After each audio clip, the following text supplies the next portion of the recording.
Now I could listen to Seán to John all night, but sadly, I thought I was going to at one stage. But slightly later than normal, I'm going to call Seán to the stage now, and Seán's going to talk to us about a subject that we haven't dealt with before, and that is how the ancient Irish viewed the sky. We often hear about Castor and Pollux and other Greek characters who have names up in the heavens, but this will be a different slant. Yeah, right. So, Seán, without further ado, and you'll notice I haven't actually articulated your surname again, because I'm afraid of embarrassing myself. Doing grand. But thank you ever so much for coming to Cork Astronomy Club, and we now look forward to what you have to tell us. Thank you, Seán.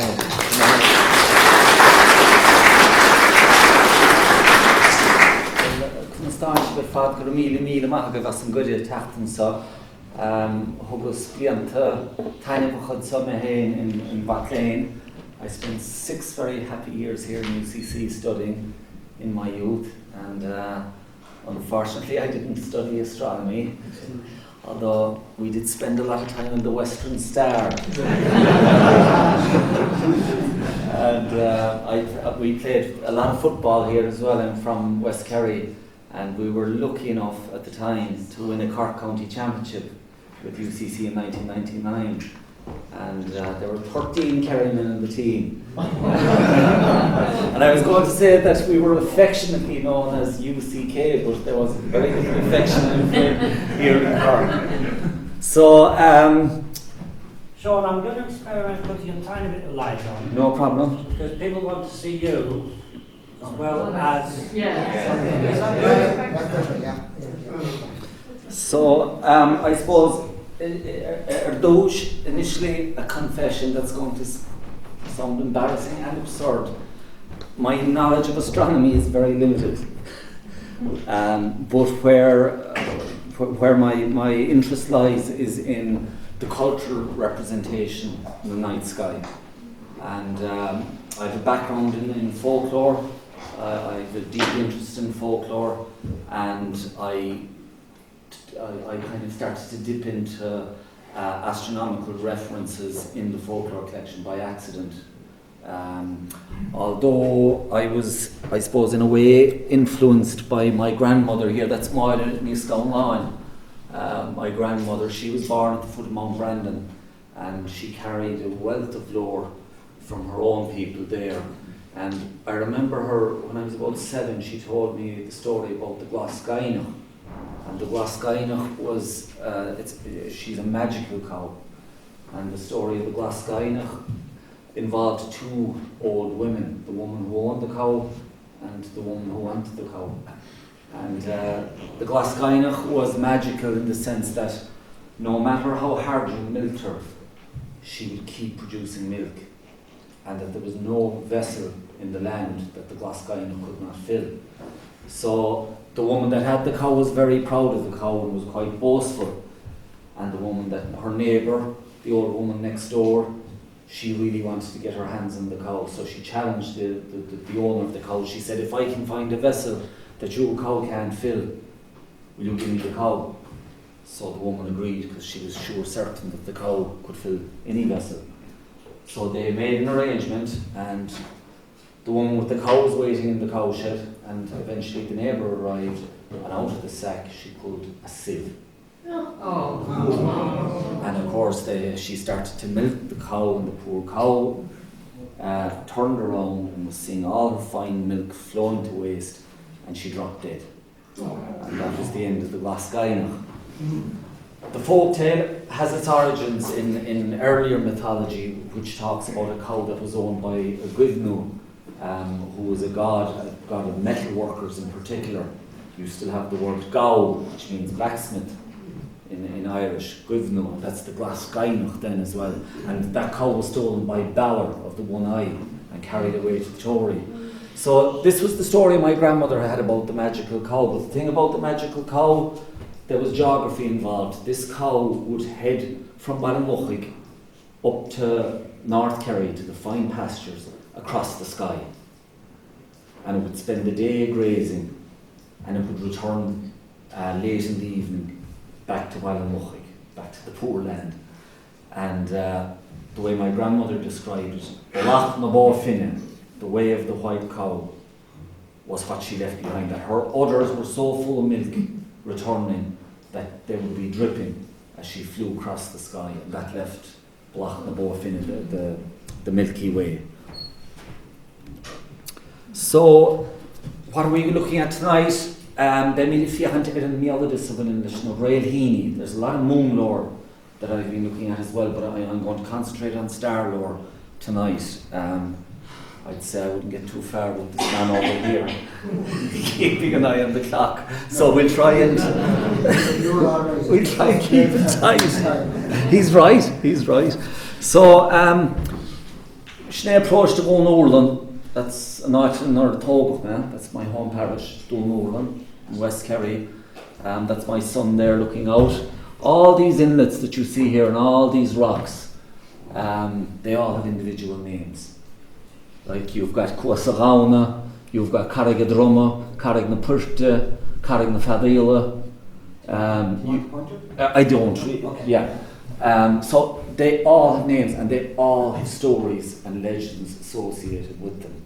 It's a very rich tapestry across the landscape of accumulated lore and legend over generations that's been passed down. So what we're going to look at tonight is a mirror image of that process in the night sky. Unfortunately, it's a tradition that's been completely lost as well, bar 3 or 4 star names. Why has it been lost? Because of the dominance of the Greek and Roman traditions. As happened across the entire Western world, they became the dominant forces in astronomy in terms of terminology and star names and the likes. So I think what it illustrates as well is the cosmology of our ancestors.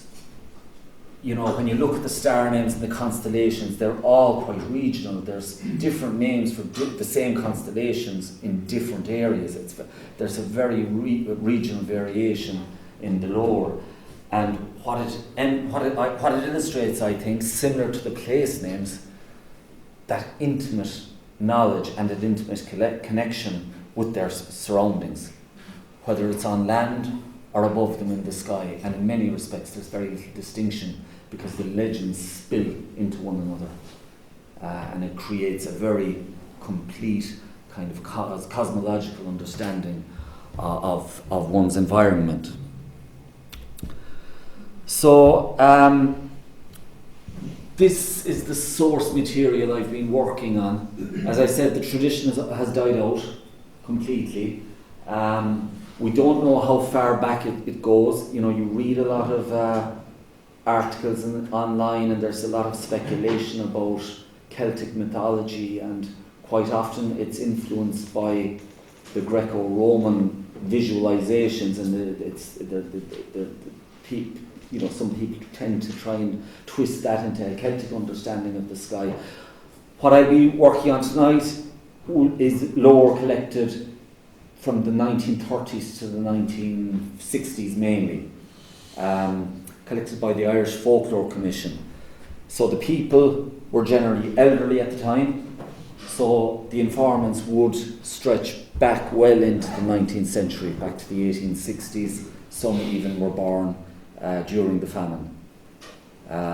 We don't know how far the information we'll be discussing goes back, but there are certainly motifs and echoes of very early mythology. But this is star lore that was predominant in the 19th century. So there are thousands upon thousands upon thousands of pages. These manuscripts, it's one of the largest folklore collections in Europe. It's held up in UCD. It's a treasure trove. It's quite well catalogued. very well catalogued in fact. However, star lore isn't. So it's slow work. It's basically sifting through manuscripts, hoping you'll come across a reference. The references are scarce. The collectors, it's no fault to the collectors. The tradition was dying out even at that point, but as well as that, I get the impression that the collectors themselves didn't have an interest in astronomy, unfortunately. So I've been, whenever I get to Dublin, I try to get in and do a few hours here and there and get through as many manuscripts as I can in the hope of finding something. It can be very frustrating. You can go days without finding anything. So this is tSíthigh Morchu, an example of one of the collectors, and a page, Réalhín an Erebal, Réalhín of the tail. So that's a comet, description of a comet, and he's interviewing an informant there on the Ivra Peninsula. So they collected on Edaphone, returned home, and patiently transcribed it. So the work they did was of immense importance, really. You know, they captured an awful lot of lore across many topics. This is an example of lore collected by Joseph O'Donnell. He was the full-time collector in Cork Astronomy, where I'm from, and he's collecting there from Seán Mac to Morhan, and this is a reference to Réalhín na Maine, the morning star, Réalhín an Ólis, a tuairt don Neallig, tá sé rimis a ré, Machagoni, and Shadeen. So Réalhín an Ólis, Réalhín an Ólis, the little star of knowledge, and that's the North Star.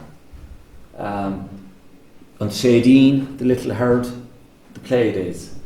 On Caun Hiachta, the plough.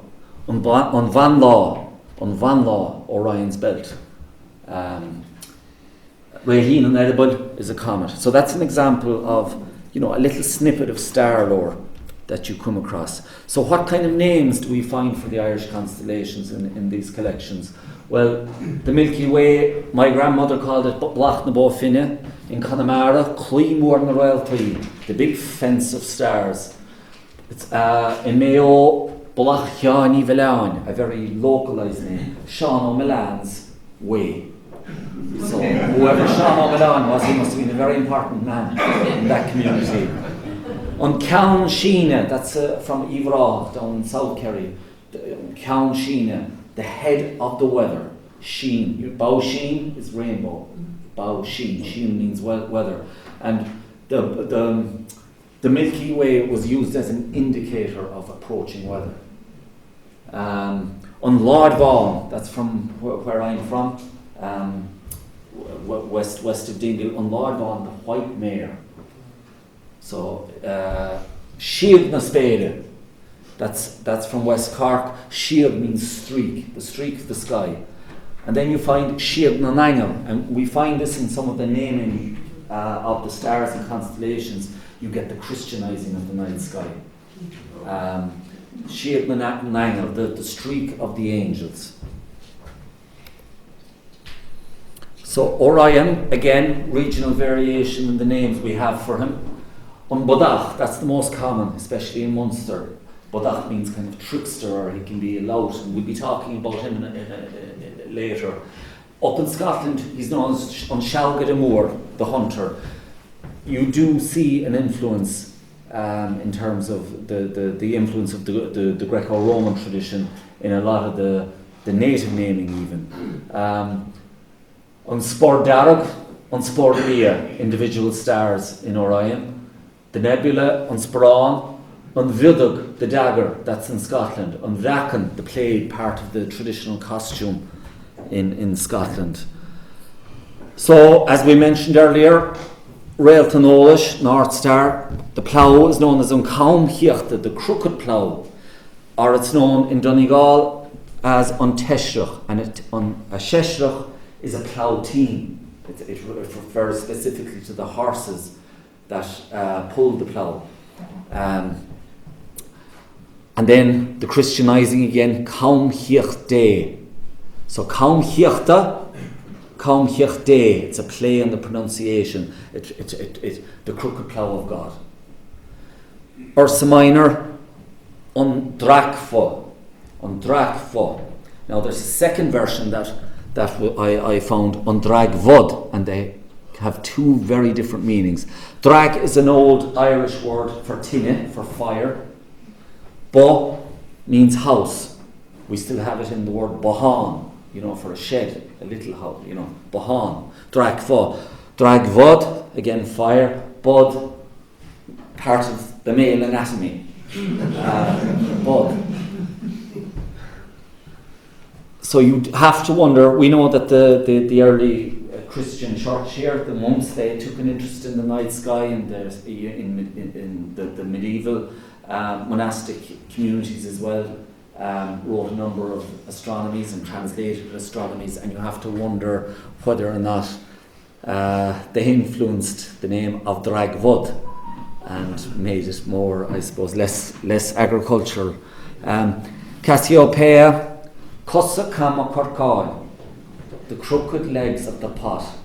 And where I think it comes from is, the old three-legged Corkan and Rigos, the three-legged pot.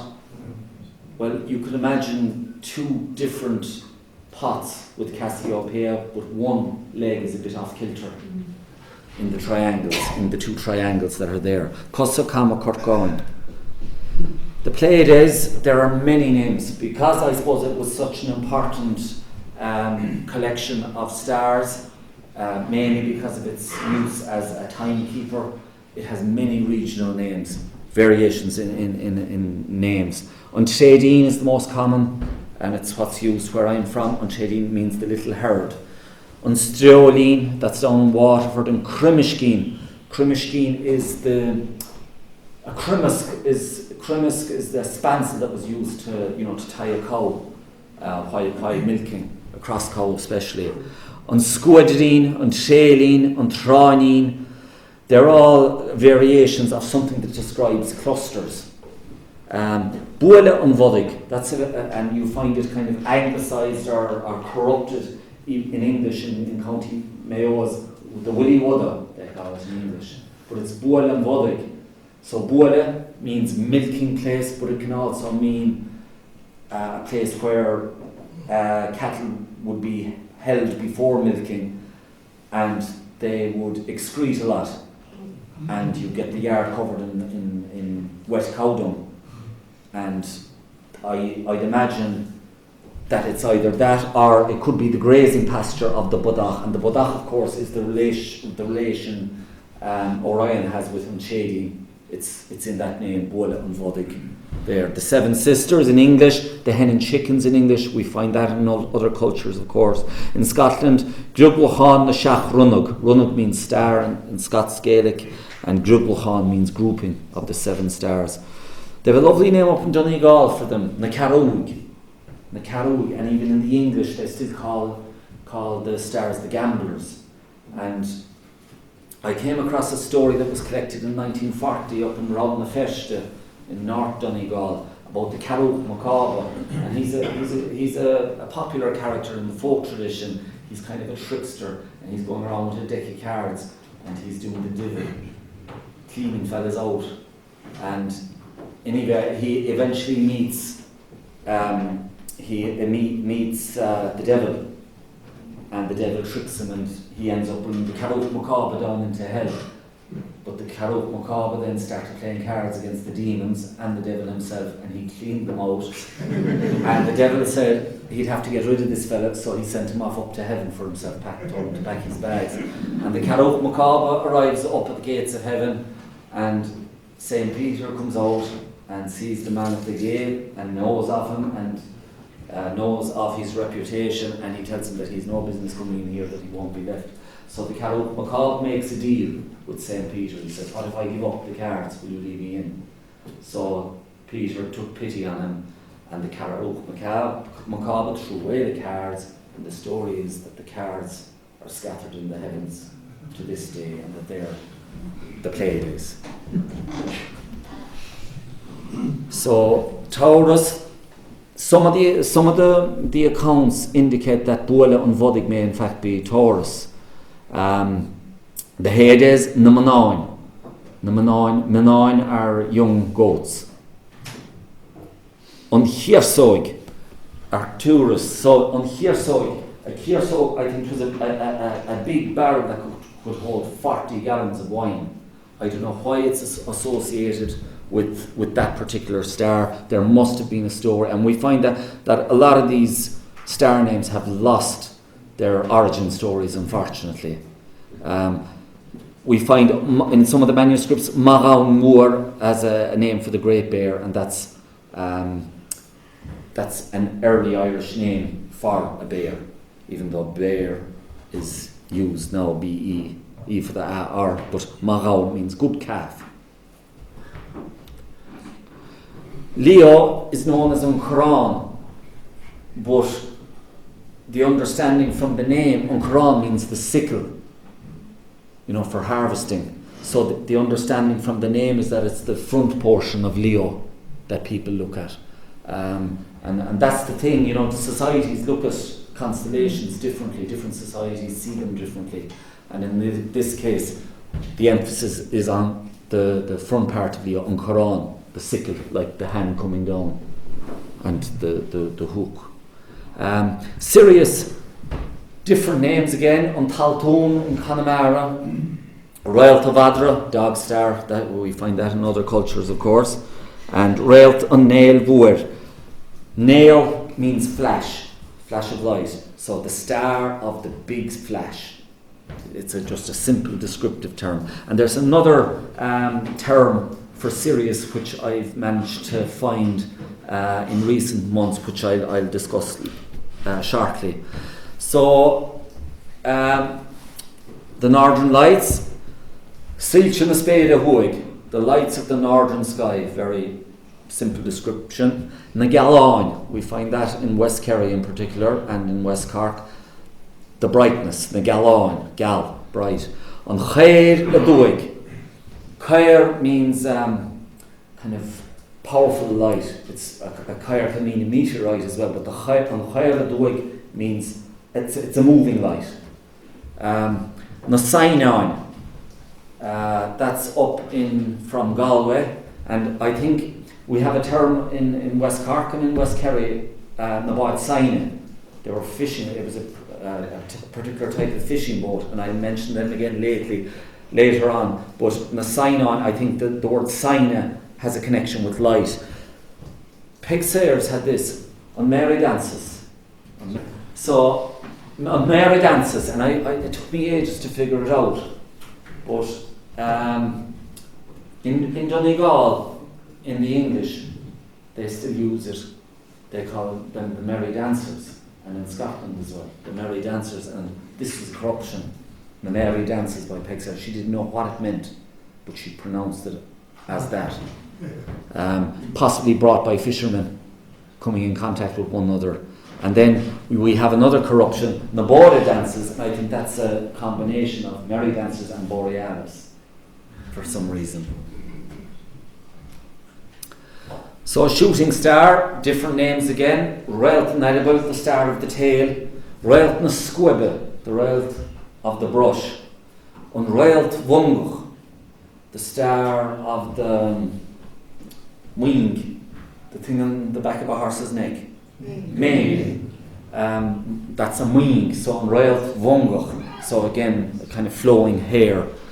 Drege, that's an early Irish term for a meteor, Drege. So these are some of the unidentified stars. Now this is an old slide. I've managed to identify a few since. On Arsad and Raelt na Gedd Arsad, they're the same. They're actually the Northern Cross. One was collected on Arsad, was collected on the Blasket Island. She described it as 3 stars, whereas in Connemara it was Raelt na Gedd Arsad. Farsad means axle. Right, so I think the Blasket Islanders were looking at the 2 wing stars and the central star, whereas in Connemara they were looking at the 4 extremity stars, which I don't know the names of. So, but the reason I was able to identify it is Peg Sayers gave an exact description of the location of that star on the particular night it was collected in relation to Inishtuashkert, the neighbouring island. She described a rock on Inishtuashkert over which the star had appeared. Medine is a star, one of the stars in Caumahiachta, in the plough. I don't know which one, but the Beam, it's the beam of the plough. It's one of the stars in that location. Railtog Vannin, that's an interesting one, collected in Connemara, and I'll come back to that later on. Clachan Lae, possibility it's Gemini. Hags. Unclear, another constellation, I'd imagine. I don't think, well, it could be an individual star. Unclear means the hurdle. Then we have the golden rod, the soldier's glove, the dog. These are star names that were collected in Tipperary, English language informants. Again, there's very little detail given in a lot of the descriptions, apart from the names. Nolayana, the calves, 2 stars in Ursa Minor, and Railton Nail Vuer, I'm assuming that's Sirius. Now, Railhin Ionain, this is one of my favourite star names because I spent a lot of time working down in Ivra, down in South Kerry, and I came across a reference to Railhin Ionain collected from this man, Seán Sigerson. He was a fisherman from a place called Rineen Dove, and he stood outside. Taigo Morhu, the collector. It's clear, it's obvious that they're just about to finish up, or that they've come to the door, because Seán Sigerson says, "Do you see that star up there, Tai? We call her Railhin Ionain. She's rising there just up over Coomachishte." That's a mountain pass between Waterford and Cardaniel. And he said, that's the first star that God created. And he goes on then to say that that the star was created, but it was being used, and this is going back to what you find, this anti-Semitism you have in the early part of the 20th century, where the Jews had been blamed for the death of Christ, and that the Jews were using this star to track our Lord, and that God created all the other stars to confuse them. So it's an origin story, but Railhin Ionain, Fiannan is significant. Why? Because Fiannan is the big saint down on that peninsula. He's everywhere in the landscape. He's supposed to have established the monastery in Skellig. You find him in holy well names, Ionain, Ionain, Ionain for Derrynan, St. Finian's Bay. He's everywhere in the landscape. People, the personal name Fiannan is still very popular down there. He's protector of his people. He's reputed to have saved the people of Ivra from a plague which swept through Ivra in the 6th century by bringing everyone into his tarman, into his sanctuary. So he's very much a revered saint down there, and to have him in the night sky then, I was just itching to find out which star it could be. And I went to the diaries, the folklore diaries. I managed to find the date the lore was collected. He had given a coordinate. Unfortunately, when I went to the house, you can't even see. I found out where Sigerson used to live. You can't even see the mountain pass, and I was disappointed. But I returned the following year. There was a cloud, and then I went back to the diaries. I missed something. Sigerson wasn't at home when the lore was collected. He was a stonemason as well as a fisherman, and he was building a house for the Dwyers in Beanbawn just outside Waterford.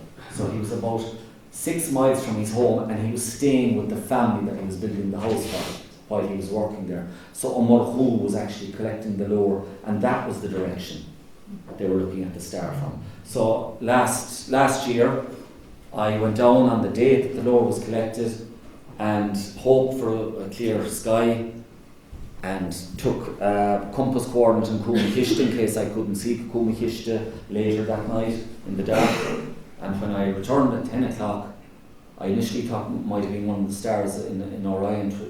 Orion had been rising, but it was Sirius. Yeah, and I think it's lovely to think that the people of Ivra dedicated the brightest star in the night sky to their own saint, their protector, that he was watching over them from the sky, as well as being venerated in the place name lore on land. So I want to play a recording, John, please. This is a recording I made when I was in college, about 25 years ago. I was interested in collecting lore about the Newfoundland migration, the fishermen from West Kerry and South Kerry that migrated to Newfoundland on the cod fishery in the early 1800s. And this lovely old man, Joey Varad, had some lore. So I went to collect that from him. And he proceeded, because he hadn't been recorded, and because I had a tape recorder, he was very excited about that, and he started to come forth with all this folklore, stories, legends, everything from the whole 17th century poetry of Pierce. This was all orally handed down to him, and he retained it all. Fairy stories and the likes, and at the very end, he mentioned stars. And at the time, I had no interest whatsoever in stars. And it was only recently, I didn't know I had this recording, and I've been reading for star lore for the last 7 or 8 years. And I was listening to the recording for another reason. Next thing I heard, Jesus, we were talking about the stars. So I have a translation there, so if we can get it playing, John. Yeah, I'll keep fingers crossed now, because the speakers and this thing can be strange.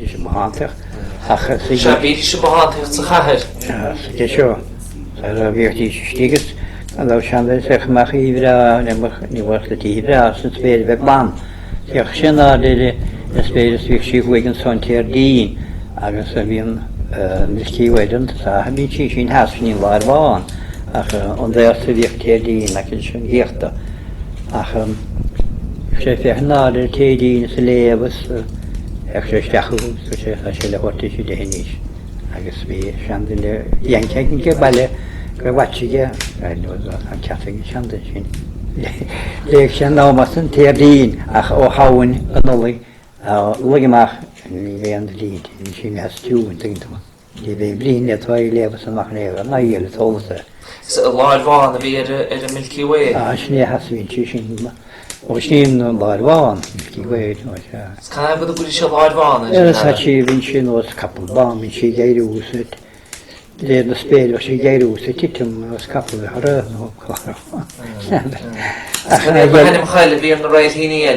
Another vehicle tear dance and bone law. We have bone law, knuckles in tear dincho. Bone law with the pen, says. Så känner jag efter hemsidan där jag läser karri jag skulle ha arkiv med men så kan jag läsa på sin alltså kan på sin jag kan jag ser när det är det utan på sin är det ni vad vad det är när det är läsa vad det är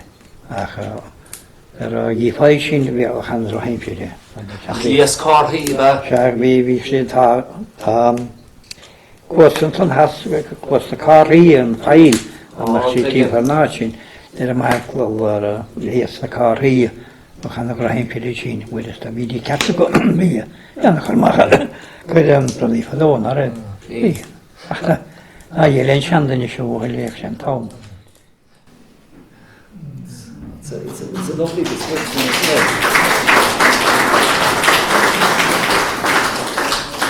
And you know, the fact that he retained so much of it, and it's very specific, but it emphasises again the regional or the local rendering of the night sky. It's very intimate. So he's reading the sky in relation to the land around him, you know, and then they're naming the sky, they're claiming the sky in relation to the land around them. So you get the sense that there's no distinction really in their worldview. Sky is the same as land.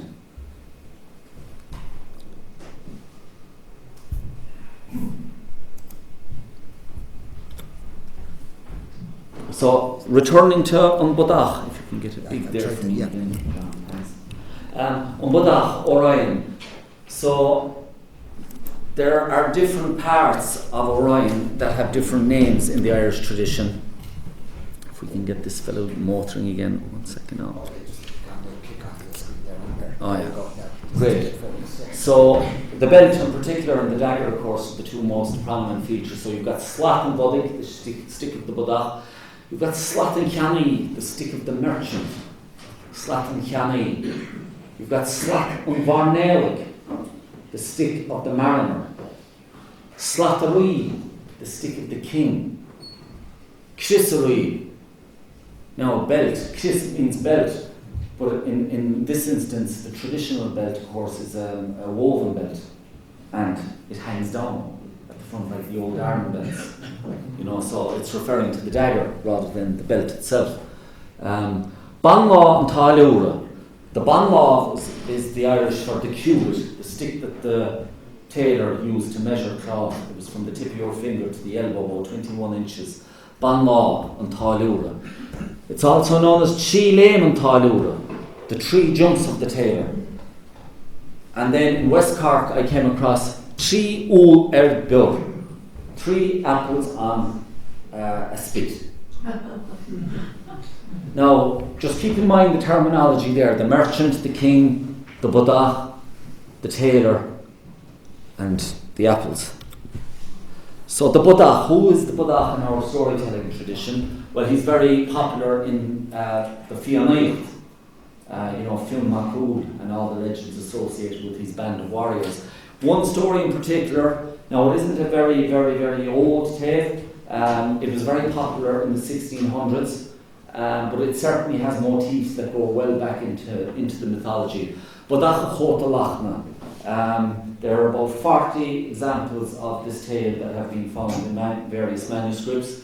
It involves the bodach, who's this kind of unlikely hero. He's a big fat character with knobbly knees and who's eating a lot and sleeping a lot.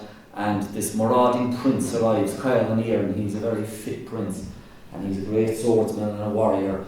And he challenges the Fianna to a race. And the prize is Ireland. And Jackie Malone and our man back from home told us the story as young fellas, and he situated the story in Bean Evid, which is Howth. The race would take place from Howth down to West Kerry. The Fianna, their fastest man, was away, and nobody was willing to volunteer, brave enough to take on this fit prince. The bodach put the hand up. I'll take him on. Right, son of China. And of course there's a big groan, but even the story, I won't go to the story, but it's a funny story. The bodach, it's a race over 3 days, and the bodach is stopping to eat half a pig and drink half a barrel of wine and going for big long sleeps, and miraculously he ends up ahead of Kyle and Earn at the end of the day's racing, and eventually wins the race. Kyle and Earn is angry, and he challenges the bodach to a duel, and the bodach of course is dropping the sword and everything, and he hasn't a hope of winning, but he points up to the sky and he says, "What's that?" As Kyle and Earn is swishing in with his sword, and Kyle and Earn looks up, and of course the bodach knocks the head clean off him, and the bodach then goes up the Bohrain. Kyle and Earn's head is on the sand shouting, "Put me back my body, put me back my body." So Kyle and Earn goes up Bohrain a drain, it's a Bohrain down from our farm, down to where the Navogs are put to sea, and he went picking blackberries, and he went into a hen shed in Balachawa, and he got some yellow meal, and he stacked the yellow meal and the blackberries together, and he made a fine putty, and he went down and he rubbed it on Kyle and Earn's neck, and he cut the head by his stomach, and he planted it back on Kyle and Earn's body, and he lifted him into a Navog and shoved him out to sea with no oars, 3 leagues out to sea. And Kyle had every shout outside in the Navog, that's when everyone realised that the head was on back to front. But anyway, what does that have to do with the night sky? In almost all the versions of that tale, the bodach is wearing this magic coat, and at the end he takes off the coat to reveal himself as Manannán Mac Lid in the skies. So Manannán Mac Lid, of course, is a great Celtic deity from the other world, the underworld, the Tuatha De Danann. He's a god. How's he portrayed in the mythologies? He's a god. He's a great mariner. He wears a lot of finery. He's a merchant who comes from the Isle of Man in many of the stories. In a 9th century account of him, he's described as a mariner who has the ability to read the stars and control the weather.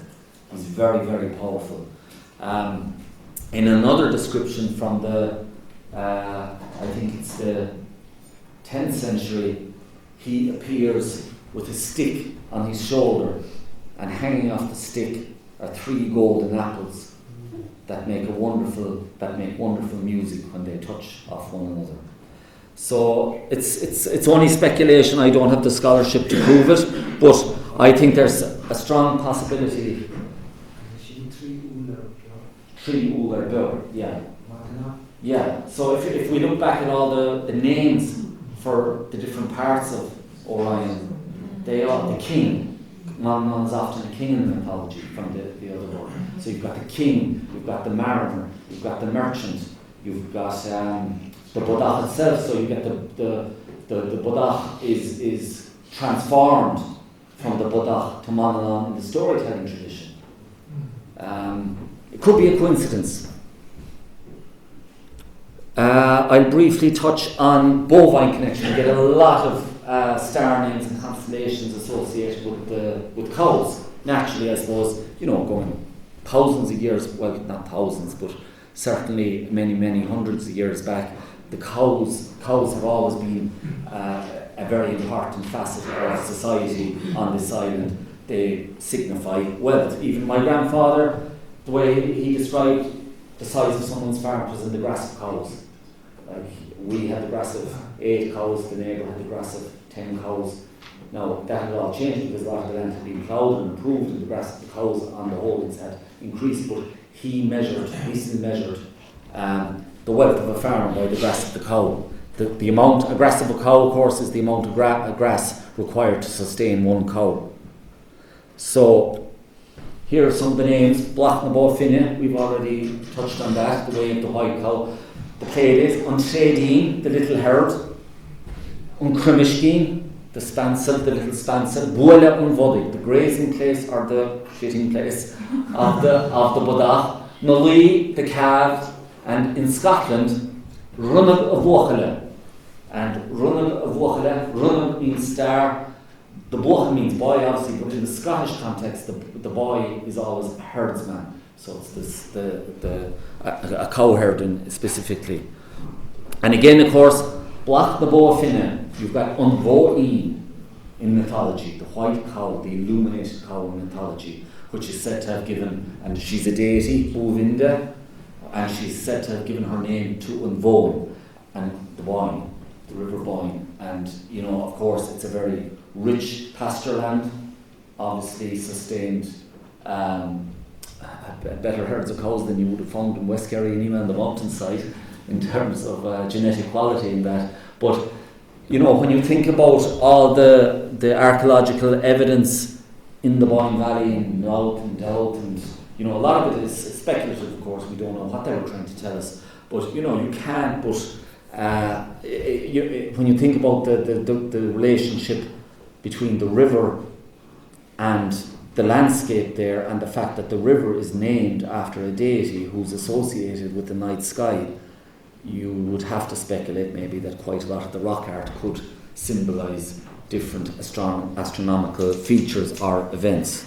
And again, if we look at the dawn of Aberdeen associated with southwest Kerry, where the Miletians are said to come ashore according to the Lower Gwala, the Miletian poet Aberdeen set foot in Ireland for the first time, and he just released this wonderful poem, an incantation, where he's kind of claiming the landscape. And as part of it, this is a translation by McAllister: who smootheth the ruggedness of mountain? Who is he who announceth the ages of the moon, and who the place where falleth the sunset? Who calleth the cattle from the house of Tethys? On whom do the cattle of Tethys smile? Now, Tetrach was a Fomorian god or giant as well, and they battled with the two of the Danon, of course. So he's after mentioning the moon, the sun, the moon. So what are the cattle of Tetrach? Quite possibly the stars, and he's talking about them rising out of the sea. So again, an association with a bovine association in the night sky. And a final one, on Yadach. My father, when I was young, was milking 12 cows, and we had a cow called a Yadach. It's an affectionate name for a cow and it's used for a cow that has a star, a lozenge star on its forehead. And an early Irish name for star is Gav in the Old Irish. So of the star, and she was actually one of my favourite cows, the Gadach. She was quiet. So again, another connection, a very physical connection between the night sky and, oh yeah, that's a folk song about the Gadach from South Kerry. And Gadach da Frús Glaun, the Gadach being milked in the valley. So it's about the tide war. The Gadach was taken from the old woman because she couldn't pay the tides.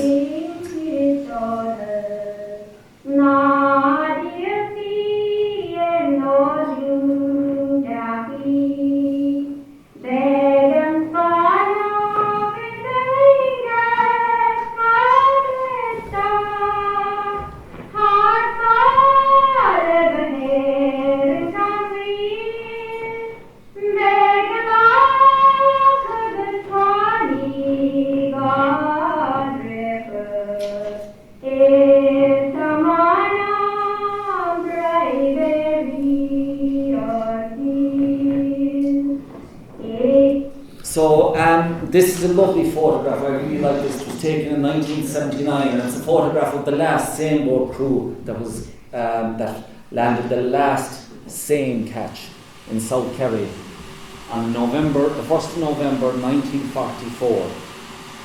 Seine fishing was carried out by night, initially for pilchards, but then mackerel. The same boat was brought to Ibra in the 1600s by Sir William Petty, and it became the traditional boat of South Kerry, and two boats were used. There was the same boat itself, which was propelled by, there was 12 men in the same boat, and 2 men on each oar, and you had the captain at the back, and you had this fella up at the front on the bow called a nailor-boat. And the nailor-boat's job was to stand at the bow of the boat, and this fishing was taking place at night, and he would be scanning the vast expanse of the dark ocean in the hope of spotting the thing they called an mernal. And the mernal was that glow of bioluminescence that a shoal of fish could create, or not created by the fish, but the fish feeding on the organisms that create the bioluminescence. So he would give the instruction then to the rest of the crew and the captain. He'd give the direction, and they'd take off with their second boat, a smaller boat following them. They would reach the shoal of fish, and they would release the net, the same net, and they'd surround the fish, and the small boat would hold one end of the net. They'd row around the fish and come back to the small boat, and they'd curse the net and haul in the catch. But that man was a very important man, and he was the nailador. And in Deneen's dictionary, nailador its meaning is given as a spire in a seine boat or a stargazer. And I think what you have there in the South Kerry Bád Saine is a remnant of the tradition whereby the name of the man that's on watch, if you like, is actually the stargazer. So maritime navigation again, and the use of stars. So very briefly, functions of stars. I can't go into these in too much detail. Cosmological beliefs. I'll just get some notes up here. So you have an understanding of the world through the context or through the use of stars. So there's a belief there, and it's quite a common one in other societies, that it's pinholes in heaven's floor. There was also beliefs such as that the number of stars equated to the number of blades of grass on the planet.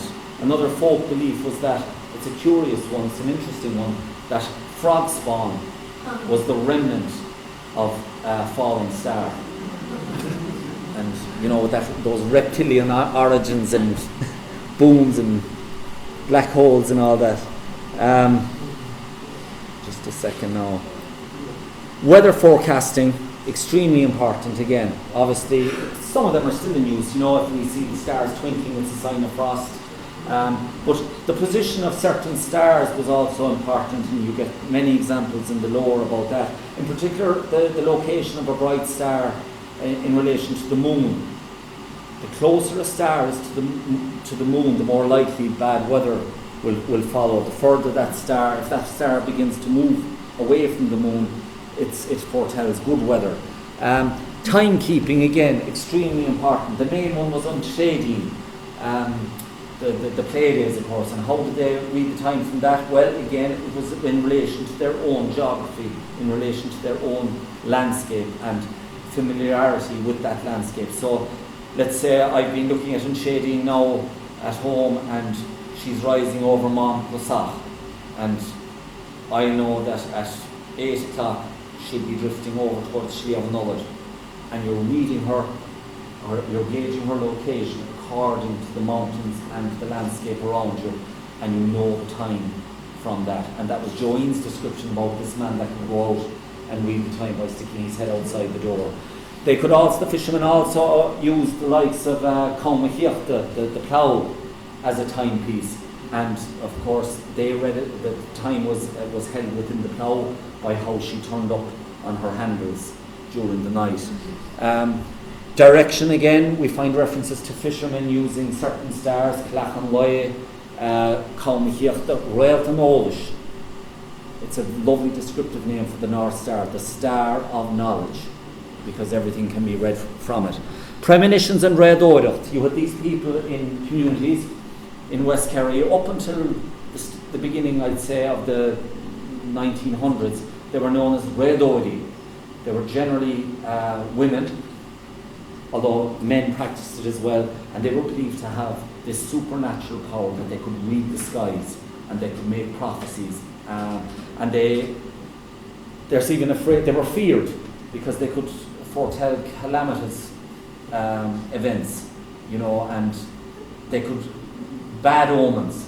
They read a lot of bad omens, and they did a lot of work around the whole area of childbirth in particular.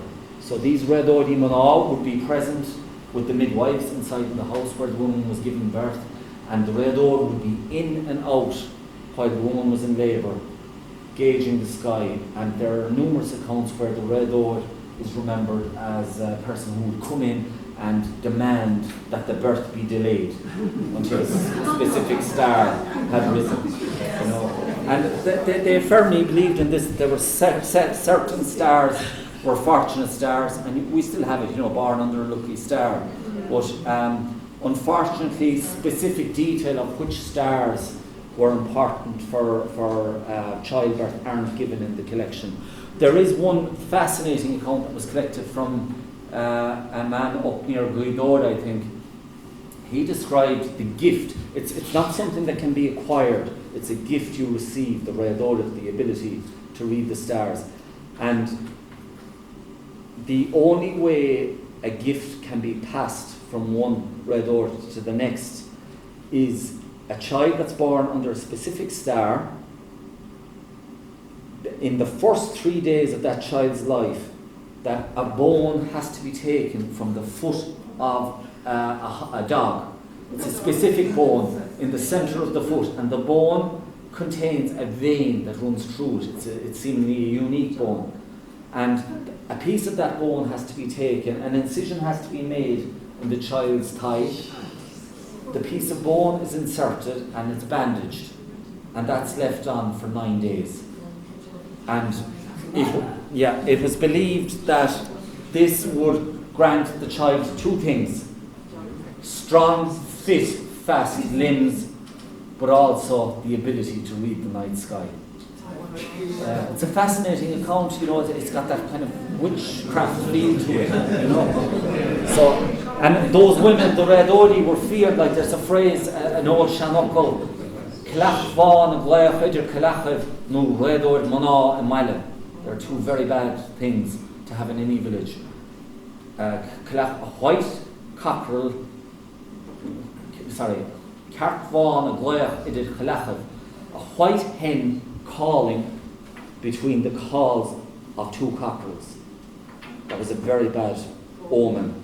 Or a redor mana in your village, a female redor in your village. Look, I won't go into this portents. We find it in medieval literature in particular. It was a tendency across Europe at the time, this kind of apocalyptic anxiety that existed in the church. But we peg Peg Sayers delivering a story, an account of her own witnessing of a comet. And I think it's Halley's comet when you look at the detail in the story. And she describes it almost as a catastrophic event. I'll read the translation very quickly and I'll finish then. She's on the Blasket Island, and this is what she sees and how she describes it. It flew in between me and Slayhead, and from there shot south across the bay towards Ivragh. Then it began to fall, and it wasn't white snow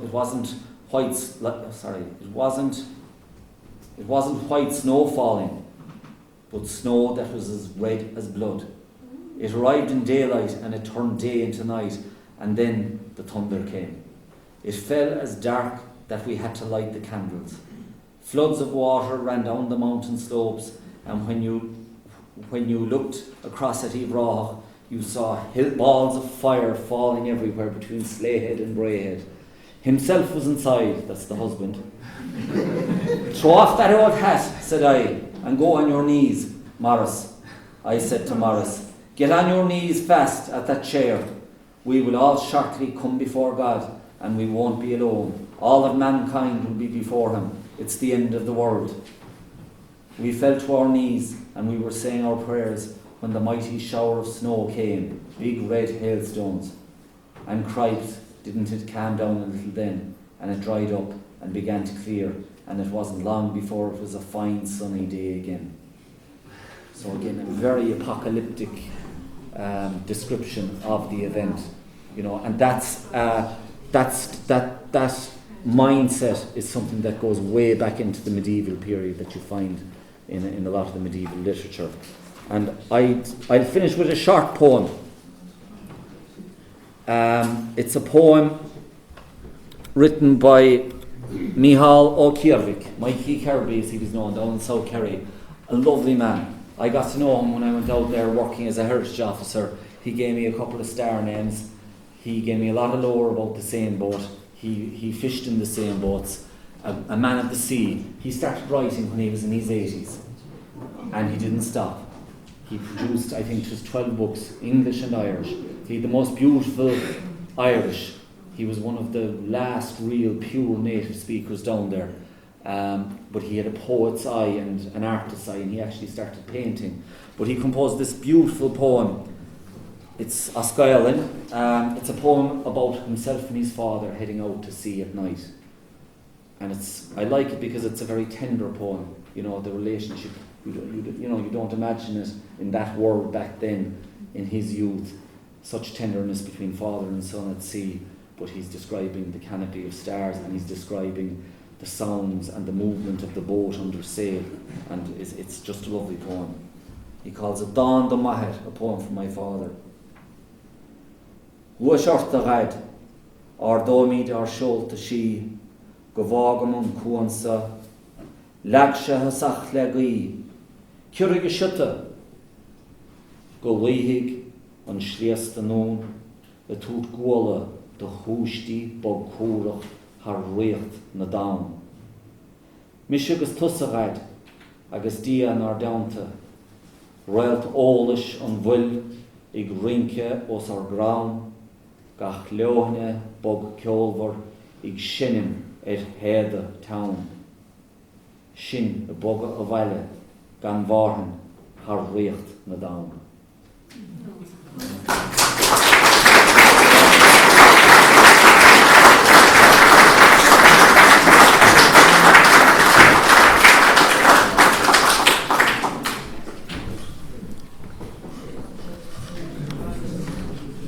Sean, I don't know what to say. I'm sorry for having stopped you. But not right. We haven't got as much time for questions as I would like. And I'm actually going to trespass on your time by asking a question myself. Sean, if I understand it right, all of this information comes from data collected by the Irish Folklore Commission and maybe a few independent researchers like yourself. The early medieval Irish monks then, they were not concerning themselves with the beliefs of the people. Were they speaking Latin and Greek? You see, they were, and there was a lot of contact with the continent as well, and all the teaching was coming from the continent. So what you find in the astronomies, they're translating astronomies. They translate, and it's actually originally, they're translating from the Latin to Gaelic, but the Latin is based on a 2nd century Arabic astronomy. So, as happened with a lot of their teachings, the teachings are coming from the continent. And now you get the odd name, like Mars is known as Uncosney in one of the manuscripts that they produce, which is the protector, rather than being the god associated with the planet. But unfortunately, it's and that's where I suppose the swallowing of the Irish tradition began. That of the native Irish tradition began. That these teachings began to supersede the beliefs on the native beliefs. But again, I suppose, in a way, it's a way of standardising beliefs as well, because as we've seen, there's a lot of regional variation in how people perceive the sky and how they name the sky and how they claim the sky. And it comes down to that very intimate relationship that they have with their surroundings. Well, like we've lost that connection, I think, in the emotional connection I'm talking about now, with the night sky, with the coming of the artificial light. And I noticed with my grandmother, and her generation, they had a world view that was, I always sensed that they were moving to a different beat.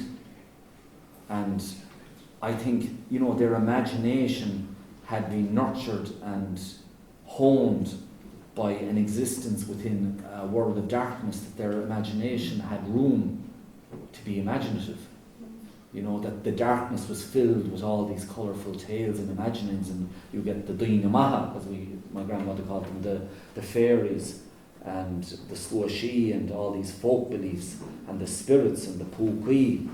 They're all filling that darkness with colour, and I think it gave those generations that were rare before the artificial light a very different way of looking at the world that unfortunately we don't have. Okay, a couple of questions to Sean Paul. Would you be so kind to go back to the slide with the planets and pronounce some of the planets? I saw a slide with the planets in our solar system. Oh yeah. Well, yeah. The planets, I haven't been able to come across many names for the planets, simply because I suppose the names that have survived are the more dominant, constant, and it's generally, a lot of the star lore is associated with the winter sky naturally, because people would still be out earlier in the evening, that so they'd be more familiar. But you have Uncosney for Mars. What you find in terms of the Irish language terminology, you find corruptions and borrowings from the Greek tradition. So you have the likes of and Roman tradition, the likes of Jupiter, I-U, Fada P, T, R. Venus is an interesting one. There's a belief that there are two different stars, Réalta Trahona and Réalta Maidne. And in West Cork and in West Kerry, a lovely name, Callagheen na Mochody. Callagheen na Mochody. It means, Callagheen is little hag, the Mochody of the early risers. Little hag of the early risers. And she was quite, they call it in the tradition a star. Venus is feared because of her red hue. And the redder she is, the more dangerous she is, and the more calamitous event that's about to follow. And then in other descriptions, she's described as a welcome star in the morning, especially by travellers who are travelling through the night, because Réalta Maidne signals, the morning star signals the period where they're emerging from that dangerous spell of their journey, where the spirits are around them in the darkness. So, and then you have another name for her, an chavíreach. And an chavír is a word that describes a particular stage of light. So you have words in Irish like lóchtant, you have clopholus, there's a couple more, but they all describe increasing or decreasing stages of light at dawn and evening. And the interesting thing about an chavír is you have rivers, two rivers, one in Limerick, and one near Kilmeaden, called an chavíreach in Gaelic, and they were anglicised by the Ordnance Survey in the 1840s as Morning Star River. You know, so the term, and I think the connection with rivers is interesting, because we've already seen An Bóin mirroring Blach na Bó Finne. You've got Venus being mirrored now in another river, and that term Gadach is a name used for a river that comes out of Cown Macally, the Hags Valley under Crom Tuatha, is known as An Gadach. And I wonder, is there a mirroring with the ancient word for star, Gad, in the term Gadach? Thank you. I'll only take one more question, and I've got 3 hands up already. I'll take the middle one. Thank you. I remember when I was young, there was an old lady back the road from us, and any calendar that didn't have the phases of the moon on it wasn't considered a calendar at all, really. But she would always be conscious of the phase of the moon, and I think she had the belief that it would have a direct impact on the weather at that time of the month. Was that something you came across? Oh, definitely, yeah. And even beyond the weather, like you have the moon associated with fertility in particular. The dark moon was the time to leave the cloch at the sow, the cloch, the male pig. What is it? It's the boar. Yeah. And then the killing of the pig should be carried out with the waxing of the moon, rather than the waning, because the belief was that if you killed it with the waxing, the meat would swell in the pot, whereas the waning of the moon, a killing, the quantity of meat would decrease in the pot. So there's the planting of grain and seed and all that. That's all regulated by the phases of the moon as well. There were certain times that it was preferable to plant certain crops according to the different phases of the moon. And the moon was very important as well in terms of marriage divination. There was a belief collected on the Blasket Islands that the first sighting of the new moon was very significant. So you were supposed to turn your jacket inside out for good luck. You were supposed to turn coins in your pocket for wealth. And it's that symbolism of the turning of a moon. But there was a belief there that your first sighting at the turning of the moon, you should go down on one knee and you should bless yourself 3 times and you should say an Ave.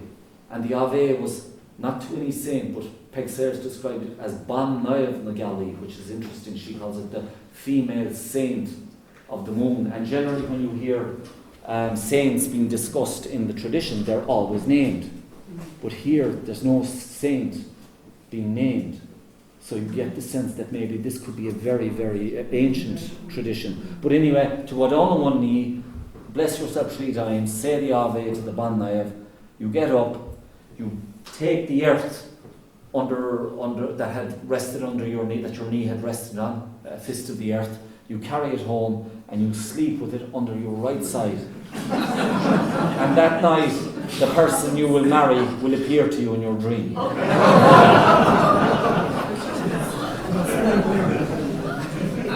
Sean, I think we could listen to you all night, and I'm afraid the time has come for me now to wind proceedings up and to thank you for coming to Cork Astronomy Club. You can tell by the groans when I told you that you're running out of time that I was deeply unpopular at that moment, but I'm afraid time is time. But Sean, on behalf of Cork Astronomy Club, please accept this paltry present as very much. Our president.